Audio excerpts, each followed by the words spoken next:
Hello everyone and welcome back to TowerGate. It is TowerGate Day number 1055, 1055. February the 26th, 2020, Wednesday.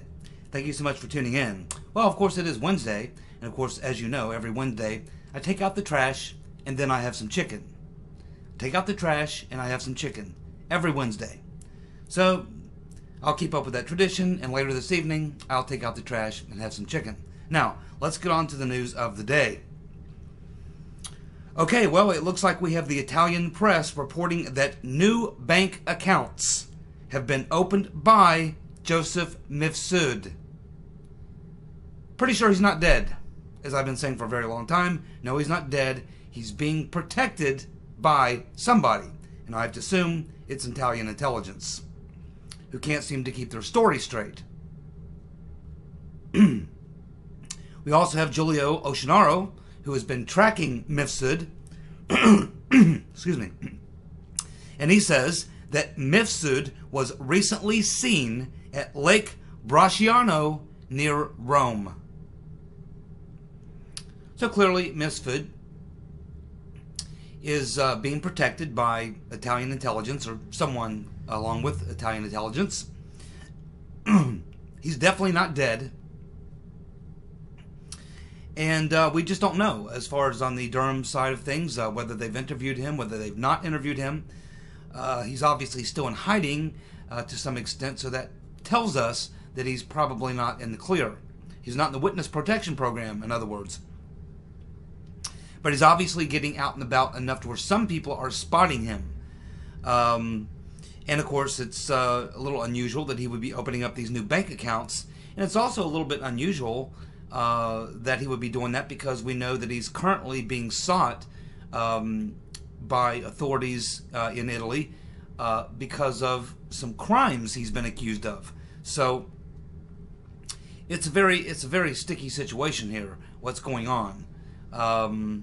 He's obviously being protected by some intelligence people in Italy. They're obviously not cooperating with the law enforcement people in Italy, because they want to question him about some activities, financial activities he was involved in, which bankrupted this university in Malta and things and such. So there's some reason that Mifsud is still being protected, not being turned over for what he's been accused of, crimes he's been accused of, to other authorities within the country. At the same time, we don't know what's going on. Whether or not Durham has tracked him down. You'd think that if the FBI wants to find you, they can find you. Now, he may have new identities. He may have disguised himself. He may be doing various things like this. But you would think that if they really wanted to find this guy, they probably could. So it's very interesting that he will be opening up new bank accounts. Now, I don't know what names he's using to open up these bank accounts. I can't imagine he's opening these accounts in his own name. That would certainly pop up on the radar. But you can bet a story like this will find its way into the find its way to Durham. I'm sure he'll, when he hears about this, and he probably will, and he'll either investigate it and see if it's just BS or if there's any truth to the story at all. But you know, Mifsud remains a mystery. We just really don't know. Other than the fact that, as I've said many times before, the rumor that he's dead is just, I don't believe it. I believe he is still alive, and I believe he is being protected by somebody. And that's all that's all I'm sure of. Those are the only two things I am sure of. He's alive, and someone's protecting him. Anything beyond that, I just don't know. But anyway, that's the latest news on Joseph Mifsud. Well, we have two Democrats down in Florida who've sued to keep Bernie off the ballot in Florida. I don't think they'll be successful, but I can certainly understand why they would be doing it. I think you can expect a lot more of this type of thing to come along, but generally the courts are not going to get involved in something like that. It's up to the Democratic Party in Florida and the National Democratic Party if they want Bernie on the ballot. The courts are not going to get involved in this. So this case will go nowhere, but it got a few headlines. And of course we have, speaking of Commie Bernie, we have Commie Bernie doubling down on praising Castro and of course claiming that China has taken more people out of extreme poverty than any country in history. Well, I would dispute that, as would many other people. And I think that the China he's talking about is not the communist China of Mao Zedong. I think he's talking about the modern China, and modern China is not exactly a pure communist system. But regardless, and I don't buy this that they brought more people out of extreme poverty than any other country in history. That's a tricky one there. But anyway, he is doubling down, and it's not helping him any. But I guess it's better than coming out and completely apologizing for what you said, which would cause him extreme blowback with his base. So he's in kind of a difficult position, but he probably made the best call. I don't think I would have doubled down, but that's Bernie. That's Bernie. Of course, we have Chris Matthews, finally was forced to apologize to Bernie for making those comments, which compared his possible winning the Democratic nomination to the Nazis invading France or taking over France. I guess you could call it an invasion.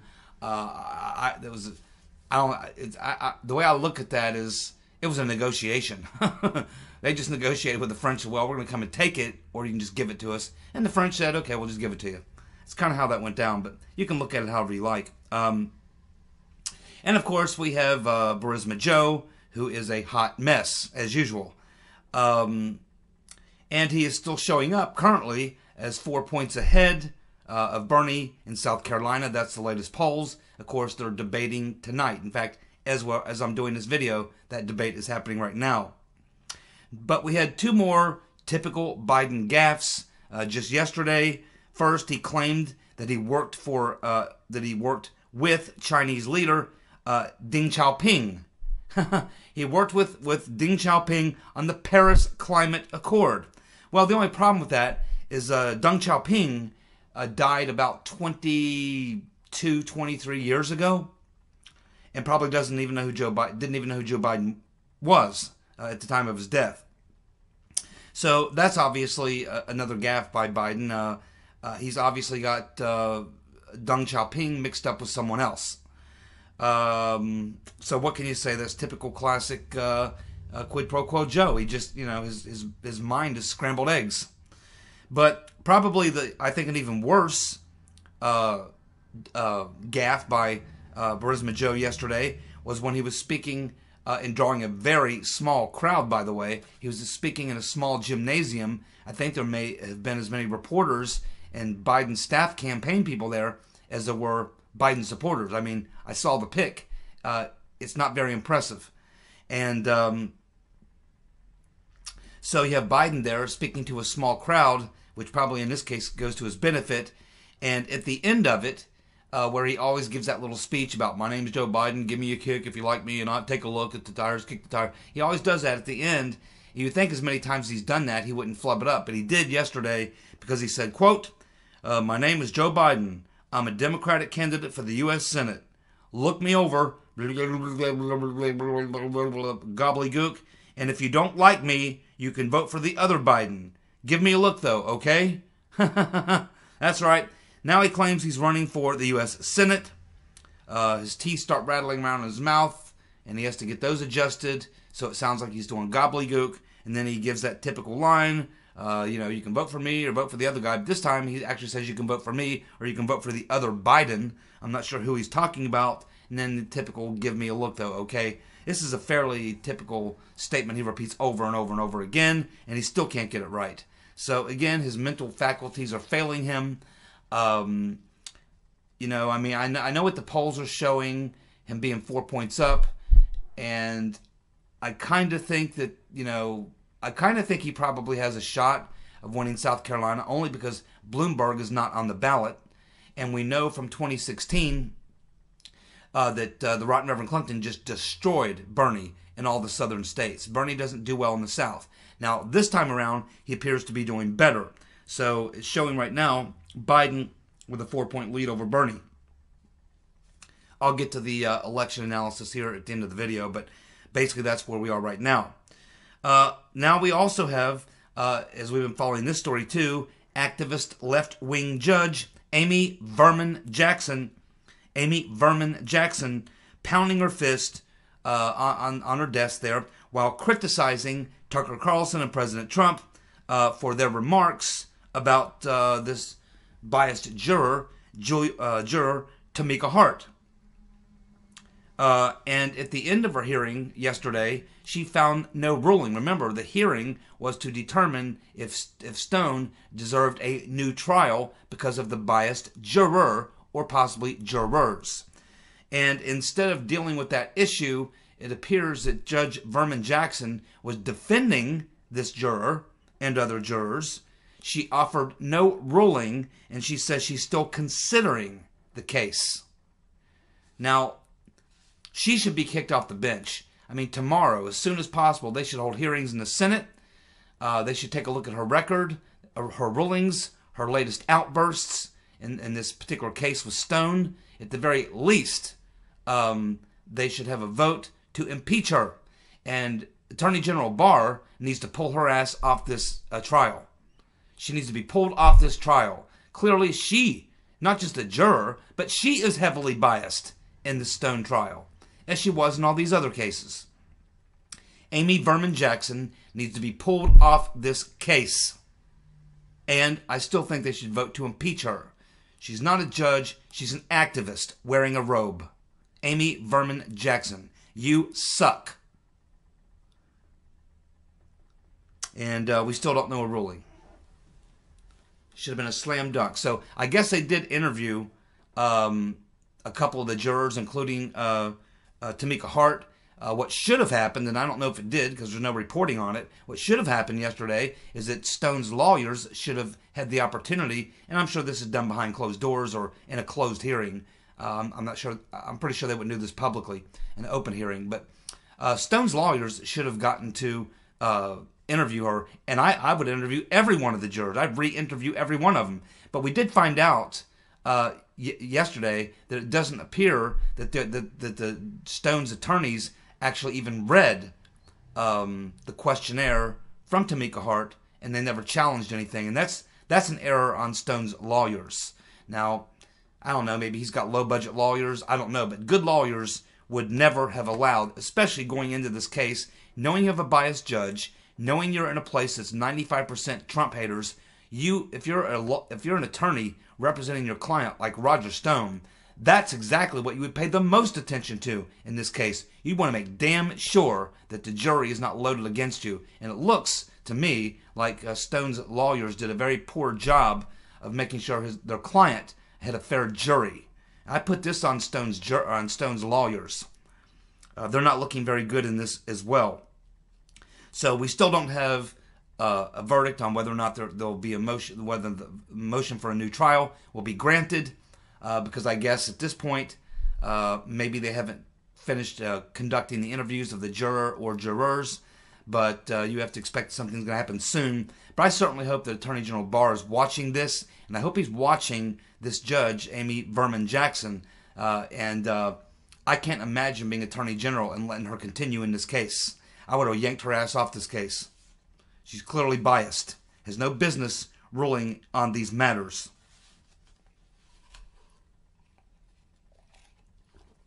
James O'Keefe is hinting that he has a new undercover video targeting ABC News and their agenda to mislead voters. Yeah, I'm sure that they'll do a good job of that. You know, the only problem that you have with Veritas, I mean, they put out a lot of good work, but the only one who will give them any real coverage is Fox News sometimes. Of course, they're completely ignored by ABC, NBC, CBS, CNN, all the rest. They get no play because, really, if the Democrats wanted to really hit Bernie and hit him hard, they could show the Project Veritas videos of Bernie's supporters. Unfortunately, they dislike Project Veritas and don't want to credit them, so they'll never use the material that Veritas showed us all on Bernie supporters. And that's the only problem you have with Project Veritas is there was pretty much a media blackout on the reports. So Fortunately, we do cover them on my TowerGate videos. Lots of other people, Tim Pool, Sticks, H.A., Hard Bastard, Sargon. A lot of these other YouTubers who have pretty large audiences do cover the Project Veritas stuff, and that's the only way that the word gets out. But I'll be looking forward to that. I always enjoy these undercover videos by Veritas. We had a story yesterday that 8 Democrats and independents in Mississippi have switched to the Republican Party because of their concerns over Bernie, Commie Bernie. And yes, this does not surprise me. Only thing that surprises me is it's a little early. I do expect if Bernie gets the nomination that you will literally see, I think Joe Manchin right off the top. I think if Bernie becomes a Democratic nominee, I think Joe Manchin will switch parties.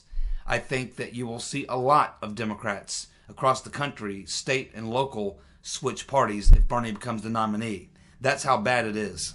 I don't think the Democrats realize how bad it is. They know it's bad, but I don't think they know how bad that it will be. But I think that we'll see a lot more of this. And again, it's a little early because he's not the nominee, so I'm a little surprised. But of course, Mississippi, pretty conservative state, so maybe not so much. But again, if Bernie becomes the nominee, yeah, I think you will see a lot of Democrats across the country and federal, state, local. You will see them literally switch parties. Because you cannot run. They will switch and they'll become mostly independents. Some might become Republicans, but you cannot run as a Democrat in 2020 with Bernie at the top of the ticket unless you're prepared to back his program. You can't run as a Democrat in a federal or state election or even local election if Bernie's at the top of the ticket pushing socialism. What are you going to do? Run against the person at the top of the ticket? Because every Democrat is going to be asked, do you support the policies and the agenda of your own party's nominee? You don't want to be asked that question, and you can't. It's a loser. There's no way to win on that question. Again, because of the split in the party, regardless of which way you go, you lose voters with somebody. You either lose the Bernie supporters or you lose the establishment. One of the two. This is why Bernie creates this wedge that's so devastating. And it'll continue. And if they don't stop him, if he does become the nominee, you're going to see a lot more of this. Well, we had a fairly extraordinary claim made today in the UK in a court hearing with Assange's lawyers, telling the court that the United States considered using Spanish private detectives to poison Julian Assange while he was at the Ecuadorian embassy in the UK. The lawyer claims that the discussions took place between the U.S. and the Spanish private contractors in August of 2016. That would be the Obama administration. Obama administration. So the Obama administration was considering using private detectives to poison Assange while he was at the Ecuadorian embassy. Wonder if they can prove that. That'll be interesting. That's kind of a big deal. Well, we have Rasmussen showing Trump approval at 52%. So if it's Rasmussen is always a little on the favorable side to Trump. I would say he's probably sitting real close to 50. And of course, I don't believe polls a lot. And these national polls don't matter anyway because we don't elect presidents based on national polls. It's through Electoral College, and you can throw out popular polls because they don't apply to the Electoral College. But the general gist of the story is true. Trump's approval is up, and we see a lot of different types of polling, especially when you take his name out of it and just say, are you better off than you were 4 years ago? Are you happy with your life? Do you have good feelings about your prospects for the future, your financial, economic, whatever? And all those questions, when you take Trump out of the equation, the responses are in the 70, 80, 90%. When you plug Trump in, it's still in the high 40s. But we've had 2 or 3 polls come out that are not Rasmussen in the last 2 weeks that clearly show that Trump is more popular than ever. He's actually he's sitting 3 or 4 points higher than Obama was at this time in his presidency. So, however you shake it up, it's all good news. And at the same time, paradoxically, what we have going on at the very same time that we see Trump at his all-time high and his numbers going up, and especially we see his approval with now this is again national polling, approval with blacks and Latinos up around 30%, but that's in national polling. How it plays out in the Electoral College, I don't know. But remember, Trump got about what? I think 8% of the black vote. Maybe he got a little bit better in the Latino vote or Hispanic vote. But if Trump even doubles his numbers and gets around 15 of the black vote and maybe 20% of the Hispanic vote, he wins. And he wins big in the Electoral College. Now, if it turns out being like what's shown here, this 30% range, it's a blowout. It's a massive landslide. And he probably even has a possibility of winning states you never would have dreamed of, like California. California and Washington, New Mexico, those states are all in play. Colorado. There's about 4 or 5 states that come into play. New Jersey. Yeah, there's probably a half a dozen states that come into play that weren't in play if he polls 15% or better with blacks and Hispanics.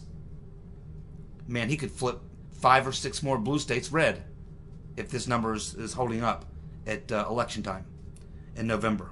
Man, oh man, this is historic. And I believe that to be true. I mean, just from my own personal experience with blacks, including the story I told you several weeks back about a friend of mine, black guy, who despised Trump. Absolutely despised Trump. Wanted to impeach, thought he colluded with Russians, the whole 9 yards. Then I don't see him for about a year and a half. I bump into him, and all he can talk about is how great Trump is doing with the economy because he just got a new job, paying a lot more money. He was a convicted felon, spent some time in prison, so he was never able to get a good job. Then all of a sudden now he gets this really good job, making almost double what he was making. His life has drastically improved. He loves the trade deals and credits those trade deals with the reason he got the job. He went from being a complete Trump hater to a Trump lover. I was blown away, and I think there's a lot of that going on. Well, yesterday we had Dr. Nancy Messonnier, or Messonnier, however you want to pronounce it. It is spelled Messonnier. Dr. Nancy Messonnier, an official in the Center for Disease Control, the CDC. And she held a conference call with the media, and she pushed a panic narrative around the coronavirus. And of course, this runs counter to the Trump administration.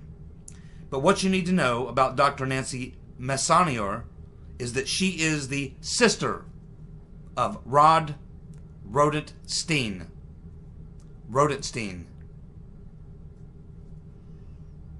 And I would fire her as well. Okay? 2 things are very important when you have a epidemic like this. And when I was in the Army, I was attached on 2 occasions in special duty to the Red Cross, where we actually did one actual mission and we did another training mission all about how to deal with a situation where you have a town infected with a virus. I remember from the classes that we had, they talked about there being 2 very important things that has to happen right away, and it comes from the very top, the President of the United States. Number 1, you've got to tell the truth and level with people about what the situation is, how bad it is, and what you think and what your preparation plans are to contain it, isolate it, and keep it from spreading. That's the first thing. You got to level with people, tell them the truth, and then have a plan of action. The number 2 thing that you do is you do not create over needed hype. You don't hype it. You don't try to scare people. You don't try to create fear and panic, because not only does that drastically cause drops in the market and hits people financially, could cause serious problems, ripple effects all around the world with world markets, currency markets, and things and such. But it also causes people to really panic and do things they would normally do. You see crime go up. You see all sorts of things happen that you don't want to happen. So you do have to level with people, but what you don't do is you don't push a fear panic. And it appears that this is what this Dr. Nancy Messonnier, or Messonnier, or whatever, however you pronounce her name, Rod Rodenstein's sister, this is not the type of thing that you should do. And clearly the president has been giving a calming, reassuring message since this virus broke out, saying, I'm confident the Chinese will get a handle on it. We have our best people on it. We currently have it contained. We don't have a problem. We're taking all the necessary measures. And he's trying to keep everything calm while at the same time putting a major effort into dealing with the problem, which is exactly what he should do. But here you have this idiot, Rod Rodenstein's sister, who's one of the top people, one of the top officials at the CDC, coming out doing a conference call with the media and giving them a panic narrative.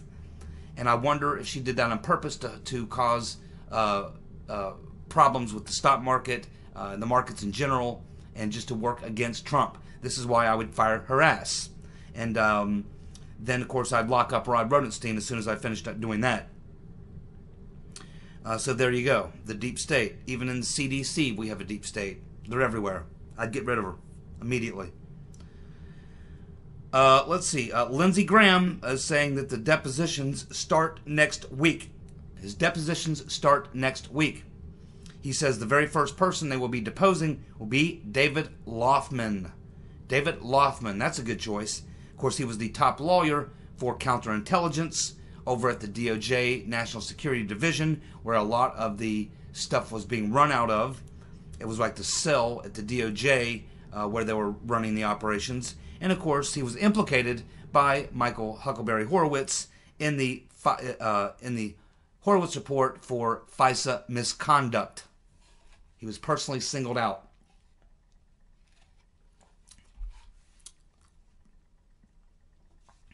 Well, we've now learned it was Stefan Somma. We talked about the New York Times outing him as being case agent number 1, who had his hands in everything in the Trump coup effort.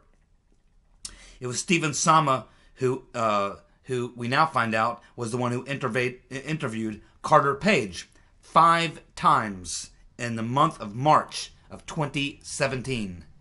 It was Somma who interviewed Carter Page 5 times in the month of March of 2017. We also learn now that Somma is a longtime friend and associate of Stefan Halper, the fat man, and Richard Dearlove. Somma is a longtime friend and associate of Stefan Halper and Richard Dearlove. And of course, we had already learned that Somma was Halper's handler from 2011 to 2016, which includes the time that Halper was working to frame Page, Papadopoulos, and Michael Flynn. So I assume that Lindsey Graham, in fact I know because I've heard him say it on TV, he didn't use his name, but he said Case Agent 1. So we already know that Lindsey Graham has asked Attorney General Barr to make Case Agent 1, that is Somma, to be available for questioning. And we also are now learning that Somma was handpicked by Andy McCabe. And he still works at the FBI. Can you believe that? He was handpicked by McCabe, and he still works at the FBI. Now, there has been a criminal referral made on him from, I think, Director current FBI Director Christopher No Shit Sherlock Ray said in the recent hearings that he made criminal referrals for everyone that was named by Horowitz in the report who was involved in this, and that would certainly include Somma. Well, we had the Rotten Reverend Clinton ask about Harvey Weinstein's contributions to her campaign, and she said, well, he also donated to Obama, Kerry, and Gore. And she says that the verdict against him speaks for itself. Well, not really. He was let off on the 2 main charges and convicted on 2 other charges, but even those 2 other charges could carry 25 years, up to 25 years in jail. Now he's pretending he's sick to try to get out of jail. We'll see how that works out. The Rotten Reverend Clinton also saying that she will support the Democratic nominee, even if it's Bernie. Now, the reason she's saying that is because she knows it won't be Bernie, because it's going to be her.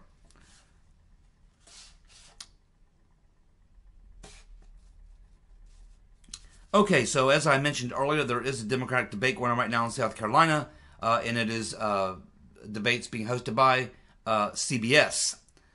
The main two letters in that three-letter description of that network being BS. So CBS network is conducting this. And of course, we know that Catherine Herridge now works for CBS. You can be assured she won't be on that panel asking questions. So how do I think it's going to play out tonight? Well, keep in mind, Bloomberg is going to be in the debate, and so is Steyer.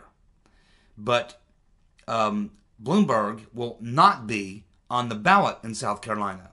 So how this affects the race in South Carolina, with Bloomberg not being on the ticket, I think it kind of taints the results in South Carolina, whatever they tend to be in the vote, because Bloomberg won't be there, and he's clearly going to have an impact. He's clearly going to take a lot of votes away from Biden, and he's the other person that's going to be splitting votes with Klobuchar, Biden, Buttigieg. I guess those would be the main ones that'll be splitting the votes between the so-called centrists. Now, as far as how I expect the debate to play out tonight, I expect in the case of, I expect that there's at some point, and I think it's probably may happen tonight, you're going to see a sort of an alignment between Elizabeth Pocahontas Hiawatha Warren and Commie Bernie. So I expect tonight what you're going to see is Bernie is going to get hit very hard on his comments he made about Cuba, socialism, communism, China, whatever. They're going to hit him hard on that, and they'll probably hit him on his Medicare a little bit. But on a lot of the other things, they won't hit him too hard because they believe in a lot of the same things. But I do believe that Bernie is going to be under pretty serious attack tonight, and I believe that probably a lot of these so-called centrist candidates have been contacted by Obama, the Rotten Reverend, and other high-powered Democrats telling them to go after Bernie and hit him hard. While at the same time, I think that they've all been told to go easy on Bloomberg, to lighten up on Bloomberg. And so I think you're going to see a little bit of Elizabeth Warren and Bernie, Elizabeth Warren backing off Bernie. I don't think she's going to hit Bernie too hard. I think she's setting herself up to be Bernie's VP, is what I think. Then you're going to have Bloomberg. I do expect to have a better night than he did before, because I can't imagine him come out and failing that bad twice. I think it's how I've been coached, that you can't stand there like a piñata and get your head beat in. You got to jump in, you got to get in the fight, you got to defend yourself. I think he will do that, and I think he'll get a lot of help, because I think that the people asking the questions will avoid asking any of the questions that will put him in that situation. They won't set people up like they did last week. And I think that, again, I think the Rotten Reverend and Obama and other high-powered Democrats have probably contacted those other centrists and told them to back off of Bloomberg. Take your fight to Bernie, not to Bloomberg. I think you'll see that play out tonight. I think that Biden has been told you've got to have a strong showing. It's all or nothing. You have to go out there and have a big night. So I think you're going to see Biden try to come out tonight and be a little more forceful. If he's smart, he'll be told to stay on script and not to go off on tangents. Make your point, get in, get your points in, and get out. I think that he'll do his best tonight. Fortunately, he's competing against some fairly weak people, so he might be able to pull it off. I don't think any of the rest of them really matter at this point. I think Bernie will be Bernie. I think he will attack Bloomberg and anyone else who attacks him. Ultimately, I don't know how this affects the race in South Carolina. Again, with Bloomberg not being in there, it kind of, to me, it nullifies the vote in South Carolina because you don't have Bloomberg in there. But I think that based on where it's at right now, I think there's a chance that because Bloomberg is not there, that Biden could win or come in a very close second. I believe Bernie or Biden will win South Carolina, but I think it'll be very close. And I look for Steyer to maybe come in third because he spent about $30 million in South Carolina. He's running ads there right now talking about reparations for slavery. And, of course, we know that more than half of the Democratic vote in South Carolina is black voters. So I think we could see Steyer actually have a pretty decent showing as well. Thanks so much for tuning in. I'll be back tomorrow with more TowerGate. See you. Bye.